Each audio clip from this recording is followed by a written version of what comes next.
मेरा नाम है हरिया, मैं काम करता हूँ बहुत बढ़िया, खाता हूँ खाना और रोज गाता हूँ गाना।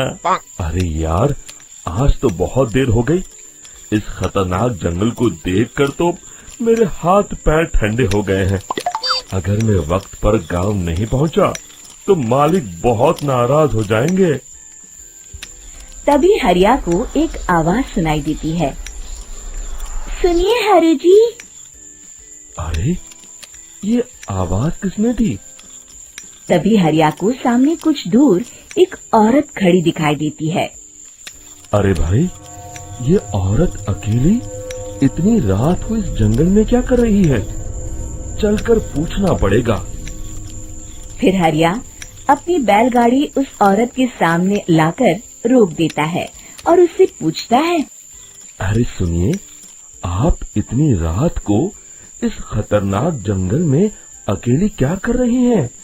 तभी वो औरत मीठी आवाज में कहती है, अरे हरु जी, आप आ गए। मैं कब से आपका इंतजार कर रही थी। वैसे तो यहाँ से काफी लोग गुजर चुके हैं, लेकिन मैं खास आपका इंतजार कर रही थी।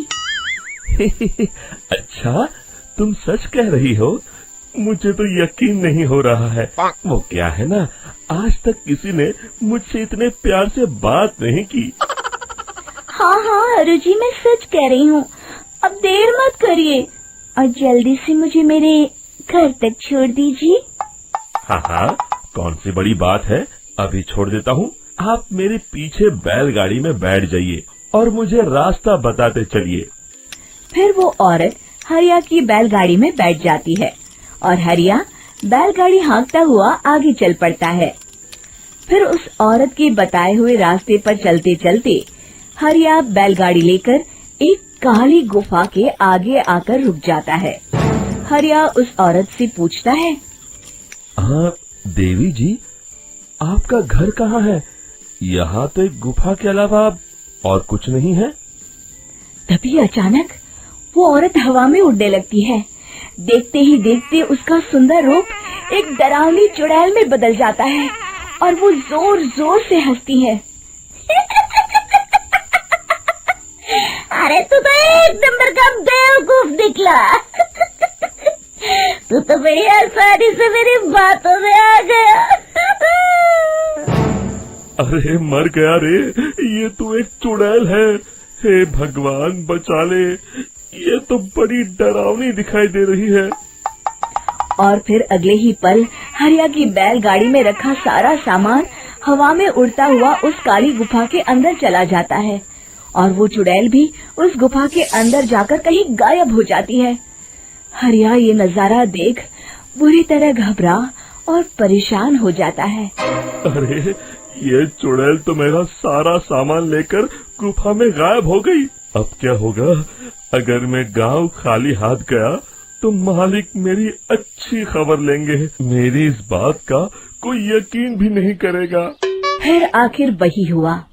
हरिया के मालिक चंपक सेठ को हरिया की किसी भी बात पर रत्ती भर भी यकीन नहीं हुआ। चंपक सेठ को लगा हरिया झूठ बोल रहा है और उसने ही लालच में आकर सारा सामान हड़प कर लिया है। फिर हरिया को बेईमान समझकर चंपक सेठ उसे काम से निकाल देता है। अगले दिन अपनी दुकान में परेशान बैठा चंपक सेठ गुस्से में बड़बड़ाता है। अरे, दुकान में तो सामान बिल्कुल भी नहीं है। अब मुझे ही शहर जाकर सामान लाना होगा। फिर वो अपनी बैलगाड़ी लेकर शहर चला जाता है। शहर से सामान लेकर जब चंपक सेठ वापस गांव लौट रहा होता है, तभी उसे एक आवाज सुनाई देती है। चंपक जी, ओ चंपक जी। अरे, ये तो कोई मेरा नाम लेकर मुझे पुकार रहा है। फिर उस रास्ते में वही औरत खड़ी दिखाई देती है। फिर क्या था, हरिया की तरह चंपक सेठ भी उस औरत के पास अपनी बैलगाड़ी लेकर जाता है और वो भी उसकी चिकनी चुपड़ी बातों के मुंह जाल में फंस जाता है। फिर चुड़ैल उसे भी अपनी गुफा तक ले जाती है और उसका सारा सामान लेकर गुफा में गायब हो जाती है। बेचारा चंपक सेठ लाचार होकर खाली हाथ गांव लौट आता है। फिर ये उस जंगल में रोज की बात हो जाती है। जो कोई भी शहर से कुछ लेकर गांव की तरफ लौटता, वो चुड़ैल उसे बेवकूफ बनाकर उसका सारा सामान लेकर गुफा में गायब हो जाती। एक दिन हरिया एक लकड़हारे को उसी जंगल की तरफ जाते हुए देखता है। फिर हरिया उसे रोकते हुए कहता है, अरे भाई, क्यों अपनी मौत को दावत दे रहे हो? मेरी बात मानो, आगे जंगल में मत जाओ, वहाँ एक बड़ी भयानक चुड़ैल रहती है। लकड़हारा हरिया की बातों को नजरअंदाज करते हुए कहता है, अरे भाई, मुझे पहले ही बहुत देर हो चुकी है, मुझे जाने दो भाई। शाम तक लकड़ियाँ काट कर शहर के बाजार में बेचना है। तुम अपनी ये कहानी किसी फुर्सत में बैठे इंसान को सुनाओ, मैं तो चला। इतना कहकर लकड़हारा वहाँ से आगे जंगल की तरफ चला जाता है। फिर अगले दिन गांव के मुखिया के घर के बाहर बहुत सारे लोग जमा हो जाते हैं। तभी हाथ में कुल्हाड़ी लिए खड़ा लकड़हारा कहता है, अरे मुखिया जी, अब आप ही हमें बचाइए उस जंगल वाली चुड़ैल से। हमारा सारा काम तो शहर से ही होता है। अरे मुखिया जी, उस चुड़ैल की वजह से तो मैं पूरी तरह बर्बाद हो गया हूँ। हम सबको मिलकर उस चुड़ैल का कोई इलाज करना पड़ेगा। तभी भीड़ में खड़ा वीरा कहता है, आप लोग चिंता मत करिए, कल से वो चुड़ैल किसी को नहीं लूट पाएगी। मेरे पास एक बहुत अच्छी तरकीब है।